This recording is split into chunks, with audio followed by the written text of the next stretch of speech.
50 വയസ്സ് കഴിഞ്ഞ സ്ത്രീകൾ അവരുടെ ആരോഗ്യത്തിൽ പ്രത്യേകമായിട്ട് എന്തെങ്കിലും സംരക്ഷിക്കേണ്ടതുണ്ടോ? സ്ത്രീകൾ അങ്ങനെയാണ്, നമ്മുടെ അമ്മമാർ അങ്ങനെയാണ്. പലപ്പോഴും ഭർത്താവിൻ്റെ കാര്യത്തിൽ, അല്ലെങ്കിൽ മക്കളുടെ കാര്യത്തിൽ, അല്ലെങ്കിൽ മരുമക്കളുടെ കാര്യത്തിൽ ഒക്കെ ഇങ്ങനെ വ്യാപൃതരായിട്ട് ഇങ്ങനെ നടക്കും.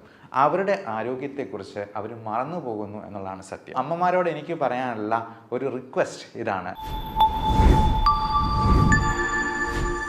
50 വയസ്സ് കഴിഞ്ഞ സ്ത്രീകൾ അവരുടെ ആരോഗ്യത്തിൽ പ്രത്യേകമായിട്ട് എന്തെങ്കിലും സംരക്ഷിക്കേണ്ടതുണ്ടോ, ശ്രദ്ധിക്കേണ്ടതുണ്ടോ? നമുക്കറിയാം, 50 വയസ്സ് എന്ന് പറയുമ്പോൾ പീരിയഡ്സ് നിൽക്കുന്ന ഒരു സമയമാണ്. ഈസ്ട്രജൻ്റെ ഒരു പ്രൊട്ടക്റ്റീവ് ഇഫക്റ്റ് നാച്ചുറലായിട്ട് സ്ത്രീകൾക്ക് പ്രകൃതി തന്നെ പ്രദാനം ചെയ്യുന്നുണ്ട്. അതുകൊണ്ട് തന്നെ നിങ്ങൾ ശ്രദ്ധിച്ചാൽ അറിയാം, ഹാർട്ട് അറ്റാക്ക്, സ്ട്രോക്ക് പോലുള്ള കാര്യങ്ങളൊക്കെ ഒരു 45-50 വയസ്സ് വരെയും സ്ത്രീകളിൽ കുറവായിരിക്കും പുരുഷന്മാരെ അപേക്ഷിച്ച്. എന്നാൽ 50 വയസ്സ് കഴിയുന്നതോടുകൂടി ഈസ്ട്രജൻ്റെ ഈ ഒരു പ്രൊട്ടക്റ്റീവ് ഇഫക്റ്റ് സ്ത്രീകൾക്ക് നഷ്ടമാവുകയാണ്. മെനോപോസ് ആരംഭിക്കുന്നതോടുകൂടി. മെനോപോസ് എന്ന് പറയുന്നതിനാൽ പീരിയഡ്സ് നിൽക്കുന്ന ഒരു സമയം. ചിലപ്പോൾ അത് ഇറഗുലറായിട്ട് വന്ന് ഒരു മാസം കണ്ടില്ല എന്ന് വരും, 2 മാസമാകും, 3 മാസമാകും, അങ്ങനെ പതിയെ അതങ്ങ് നിന്നു പോവുകയാണ്. അങ്ങനെ വരുമ്പോൾ പലതരത്തിലുള്ള മെറ്റബോളിക് ഡിസീസസും, ഡയബറ്റീസ്, ഹൈപ്പർ ടെൻഷൻ, തൈറോയിഡിൻ്റെ പ്രശ്നങ്ങൾ, മറ്റ് തരത്തിലുള്ള അസുഖങ്ങൾ, അമിതവണ്ണം, ഓസ്റ്റിയോപോറോസിസ്, എല്ലുകളുടെ ബലം കുറഞ്ഞു പോകുന്ന അവസ്ഥ, ഇതെല്ലാം കൂടി വന്ന് അവർക്ക് മറ്റെന്തെങ്കിലും കോംപ്ലിക്കേഷൻസിലേക്ക് എത്തിപ്പെടാനുള്ള സാധ്യത വളരെ കൂടുതലാണ്. അതുകൊണ്ട് തന്നെ 50 വയസ്സ് പിന്നിടുന്നതോടുകൂടി നമ്മുടെ ഈ പറഞ്ഞ പാരാമീറ്റേഴ്സ് എല്ലാം വളരെ നോർമൽ ലെവലിലാണ് എന്നുള്ളത് സ്ത്രീകൾ കൃത്യമായിട്ടുള്ള ഇടവേളകളിൽ ചെക്ക് ചെയ്ത് ഉറപ്പുവരുത്തേണ്ടതുണ്ട്. പ്രത്യേകിച്ചും അവരുടെ ബ്ലഡ് ഷുഗർ ലെവൽ, BP-യുടെ ലെവൽ, കൊളസ്ട്രോളിൻ്റെ അളവ്, തൈറോയിഡിൻ്റെ TSH, ഫ്രീ T3, T4 ഇതെല്ലാം ഫാസ്റ്റിങ്ങിൽ ചെയ്യുന്നതാണ് ഏറ്റവും ഉത്തമം. അങ്ങനെ ഷുഗറിൽ എന്തെങ്കിലും വേരിയേഷൻ കാണുന്നുണ്ടെങ്കിൽ ഷുഗറിന് 3 മാസത്തെ കൺട്രോൾ ആയിട്ടുള്ള HbA1cയുടെ ലെവൽ നമ്മൾ നോക്കി പരിശോധിച്ച് ഉറപ്പുവരുത്തേണ്ടതുണ്ട്. പലപ്പോഴും ഷുഗറിന് നമ്മൾ മരുന്ന് തുടങ്ങുന്നത് അവർക്ക് HbA1c ഒരു 6-ൽ കൂടുതലാണെങ്കിൽ അത് ഒരു പ്രീ ഡയബറ്റിക് സ്റ്റേജ് ആയിട്ട് നമ്മൾ കണക്കാക്കണം. 5.7-ൽ താഴെയാണ് പ്രമേഹം ഇല്ലാത്ത ഒരാളുടെ നോർമൽ വാല്യൂ. 7-ന് മുകളിലാണെങ്കിൽ തീർച്ചയായിട്ടും അതിന് മരുന്ന് കൂട്ടേണ്ടതായിട്ടോ നമ്മുടെ ഡയറ്റിലും എക്സസൈസിലും കൂടുതൽ ശ്രദ്ധിക്കേണ്ടതായിട്ടും ഉണ്ട്. അപ്പോൾ ഡയറ്റ് നമുക്കെല്ലാവർക്കും അറിയാം, അമിതവണ്ണം ഉണ്ടാക്കുന്ന ഭക്ഷണങ്ങൾ പരമാവധി കുറയ്ക്കുന്നത് തന്നെയാണ് നല്ലത്.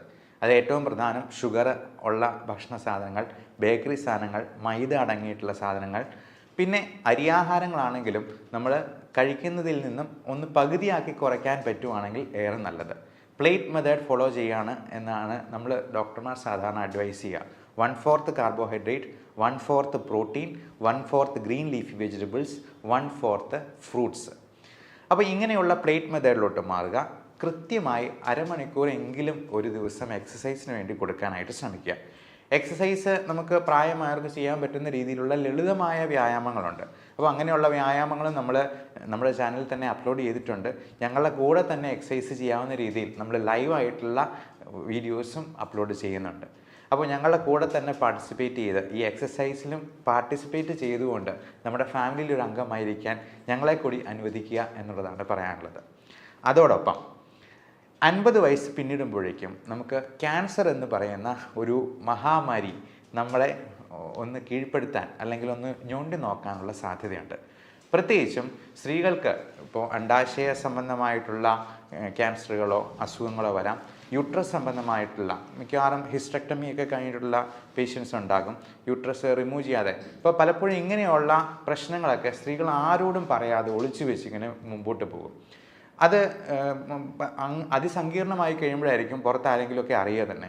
ഞാൻ ഇപ്പോഴും ഓർക്കുന്നുണ്ട്, എൻ്റെ മെഡിക്കൽ കോളേജിൽ പഠിച്ചുകൊണ്ടിരിക്കുന്ന സമയത്ത് ഗൈനക്കോളജി ഡിപ്പാർട്ട്മെൻറ്റിൽ യൂട്രസ് അങ്ങ് ഇറങ്ങി താഴെ വന്ന് ഡെക്കുബിറ്റസ് അൾസർ എന്ന് പറയും, അതായത് ഈ ഗർഭപാത്രം ഇറങ്ങിയിട്ട് അതിൽ വ്രണങ്ങളായിട്ട് വന്നിരുന്ന ഒരു അമ്മയുണ്ടായിരുന്നു. അവർക്കത് പുറത്ത് പറയാൻ പേടിയായിരുന്നു, അല്ലെങ്കിൽ മടിയായിരുന്നു. അതുപോലെ പൈൽസിൻ്റെ അസുഖങ്ങളും അങ്ങനെ ഉദരസംബന്ധമായിട്ടുള്ള രോഗങ്ങളുമൊക്കെ അവർ മറച്ചു പിടിച്ചുകൊണ്ട് നടക്കും. അങ്ങനെ ഒരു കാരണവശാലും ചെയ്യാൻ പാടില്ല. നമുക്ക് പ്രായമായിട്ടുള്ള സ്ത്രീകൾ, അമ്മമാർ വീട്ടിലുണ്ടെന്നുണ്ടെങ്കിൽ അവരോട് ഇടയ്ക്കൊക്കെ ഇങ്ങനെയുള്ള കാര്യങ്ങളുണ്ടോ എന്നുള്ളത് ചോദിക്കാം. അതുപോലെ തന്നെ ബ്രസ്റ്റിൻ്റെ എന്തെങ്കിലും നൊഡ്യൂൾസോ ലംസോ ഒക്കെ ആയിട്ടുണ്ടെന്നുണ്ടെങ്കിൽ ഒട്ടും മടിക്കാതെ തന്നെ നിങ്ങളുടെ ഭർത്താവിനോടോ മക്കളോടോ ആരോടെങ്കിലും ഈ കാര്യങ്ങളൊന്ന് തുറന്ന് പറയാനായിട്ട് ശ്രദ്ധിക്കുക. അതോടൊപ്പം നമുക്ക് ഈ മെനോപോസിനോട് അനുബന്ധിച്ചിട്ടുള്ള ഒരുപാട് മൂഡ് സ്വിങ്സ്, ഇമോഷണൽ ഡിസ്റ്റർബൻസസ് വളരെ വളരെ കോമൺ ആണ്. കഴിഞ്ഞ വെള്ളിയാഴ്ച എൻ്റെ അടുത്ത് വന്ന ഒരു അമ്മയ്ക്ക് ഭർത്താവിനെ പറ്റി ഒരുപാട് പരാതികളാണ്. പുള്ളി പുകവലിക്കും, മദ്യപിക്കും, വേറെ എന്താണ്ടോ ഹാൻഡ്സ് പോലത്തെ സാധനങ്ങൾ ഉപയോഗിക്കും. രണ്ടുപേരും ഗവൺമെൻറ് സർവൻസ് ആയിരുന്നു. ഭർത്താവ് റിട്ടയർ ചെയ്യാൻ പോകുന്നു, അമ്മ ഇപ്പോഴും വർക്ക് ചെയ്യുന്നുണ്ട്.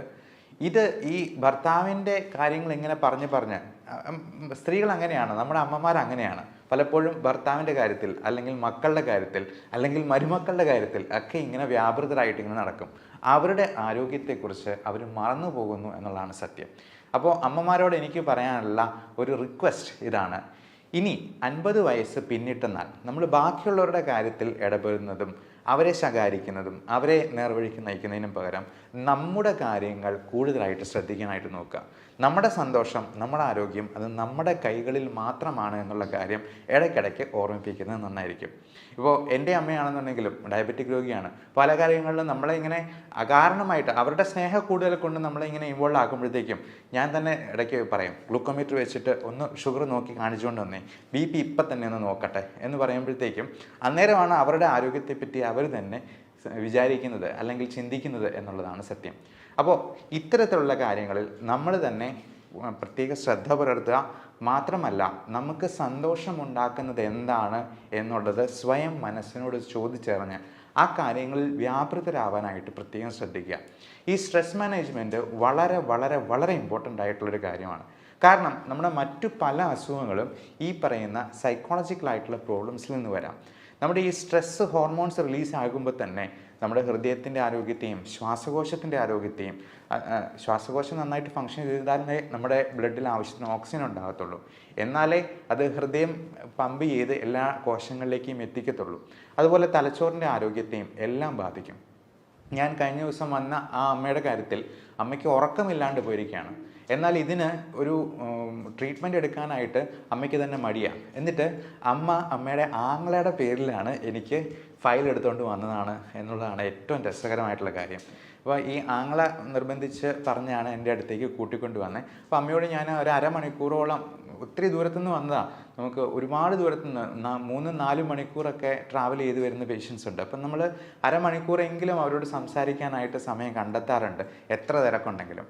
അപ്പോൾ അങ്ങനെ ഈ അമ്മയോട് സംസാരിച്ചപ്പോഴാണ് ഈ പറഞ്ഞ കാര്യങ്ങളെല്ലാം. എന്നിട്ട് ഇത് പറഞ്ഞു വരുമ്പോഴത്തേക്കും അപ്പം ഞാൻ ചോദിച്ചു, എന്തായാലും ഈ ഭർത്താവിന് ഒരുപാട് പ്രശ്നങ്ങളുണ്ട്. ഒന്ന് അറ്റാക്ക് കഴിഞ്ഞിട്ടുള്ളതാണ്, അദ്ദേഹത്തിൻ്റെ പമ്പിങ് വളരെ കുറവാണ്, കിഡ്നിയുടെ ക്രിയാറ്റിനിൻ്റെ അളവ് കൂടി വരുന്നുണ്ട്. അപ്പോൾ ഞാൻ അമ്മയോട് പറഞ്ഞു, എന്തായിരുന്നാലും ഭർത്താവിന് ഒരു ദിവസം മരണം സംഭവിക്കും, അമ്മയ്ക്കും മരണം സംഭവിക്കും.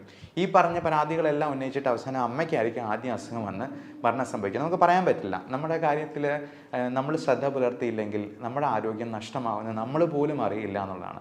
അപ്പോൾ അമ്മയോട് പറഞ്ഞത് ഇപ്പോഴത്തേക്കും പറഞ്ഞു, എൻ്റെ ജീവിതം പോയി വന്നെങ്കിൽ പോയിക്കോട്ടെ, കുഴപ്പമില്ല എന്നുള്ളതാണ്. പക്ഷേ നമ്മുടെ ജീവിതം പോയി കഴിഞ്ഞിട്ടുണ്ടെങ്കിൽ നഷ്ടം നമുക്ക് തന്നെയാണ്.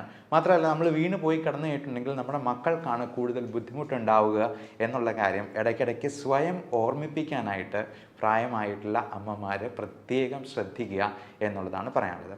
പിന്നെ ഇത്തരത്തിലുള്ള അസുഖങ്ങൾ വരുമ്പോൾ നമ്മൾ ഒരു കാരണവശാലും യാതൊരു സ്റ്റിഗ്മയും വെച്ച് പുലർത്താതെ അതിന് വേണ്ട ട്രീറ്റ്മെൻറ്റ് എടുക്കാനായിട്ട് ഡോക്ടറിനെ സമീപിക്കുക, അല്ലെങ്കിൽ അതിന് വേണ്ട എക്സ്പെർട്ടിനെ സമീപിക്കുക. ഈ അമ്മയോട് സംസാരിക്കുമ്പോൾ തന്നെ അമ്മയുടെ കണ്ണ് നിറഞ്ഞൊഴുകുക, കരയുക. ഒരു കാര്യം പറഞ്ഞു വരുമ്പോഴത്തേക്കും തന്നെ അത് കരഞ്ഞു പോവുകയാണ്.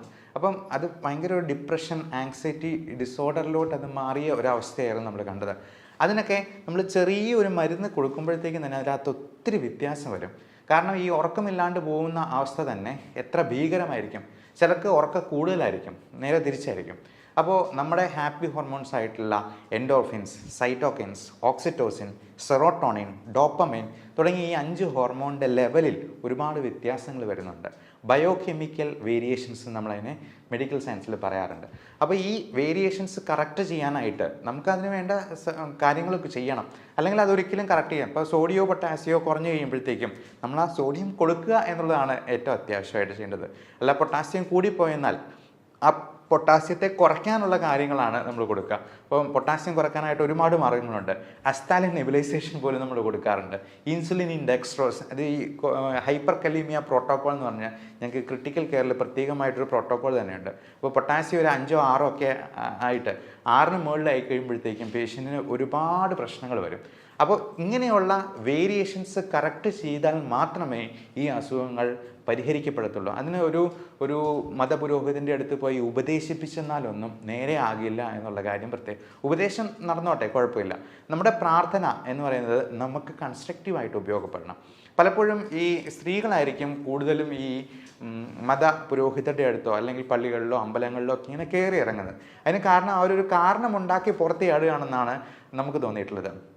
അപ്പോൾ അങ്ങനെ വരുമ്പോഴത്തേക്കും ഇതുപോലത്തെ പല ചൂഷണങ്ങൾക്ക് പോലും ഇവർ വിധേയരാവാനുള്ള സാധ്യത കൂടുതലാണ്. പകരം ഇതിന് എക്സ്പേർട്ടായിട്ടുള്ളൊരു ഹെൽപ്പ് സ്വീകരിക്കുകയും ആവശ്യമെങ്കിൽ അതിന് ട്രീറ്റ്മെൻറ്റ് എടുക്കുകയും ചെയ്യുക എന്നുള്ളതാണ്. നമ്മുടെ ഈ സോഷ്യൽ സ്റ്റിഗ്മ നമ്മുടെ നാട്ടിൽ മാത്രമേ ഇത്രയധികം ഉള്ളൂ. അതിനെ ഈ നമ്മൾ ചരട് ജപിച്ച് കെട്ടിയത് കൊണ്ടോ ഒന്നും ഒരു കാര്യവുമില്ല എന്നുള്ളതാണ്. നമുക്ക് ഇപ്പോൾ പ്രാർത്ഥനയാണെങ്കിലും നമ്മൾ എക്സസൈസ് ചെയ്യുന്നത് ദൈവത്തെ പ്രതി ചെയ്യുന്നാൽ, നമ്മൾ നല്ല ഒരു നോമ്പ് നോൽക്കുന്നത് അല്ലെങ്കിൽ നമ്മളൊരു ഫാസ്റ്റിംഗ് എടുക്കുന്നത് ദൈവത്തെ പ്രതി ചെയ്യുന്നാൽ അത് നമ്മുടെ ആരോഗ്യത്തിന് ഗുണകരമാണ്. ആ രീതിയിൽ നമ്മുടെ മതത്തെയും വിശ്വാസത്തെയും മോഡിഫൈ ചെയ്യാനായിട്ട് പ്രത്യേകം ശ്രദ്ധിക്കുക. എല്ലാവരും ഈ കാര്യത്തിൽ പ്രത്യേകമായിട്ട് നമ്മുടെ അമ്മമാരെ ഓർമ്മിപ്പിക്കുകയും ഈ തരത്തിലുള്ള വീഡിയോ അല്ലെങ്കിൽ ഇൻഫോർമേഷൻ അവർക്ക് പാസ് ഓൺ ചെയ്യുകയും ചെയ്യാനെങ്കിലും ശ്രദ്ധിക്കുക. എല്ലാവർക്കും നല്ല ആരോഗ്യം ആശംസിക്കുന്നു. Thank you.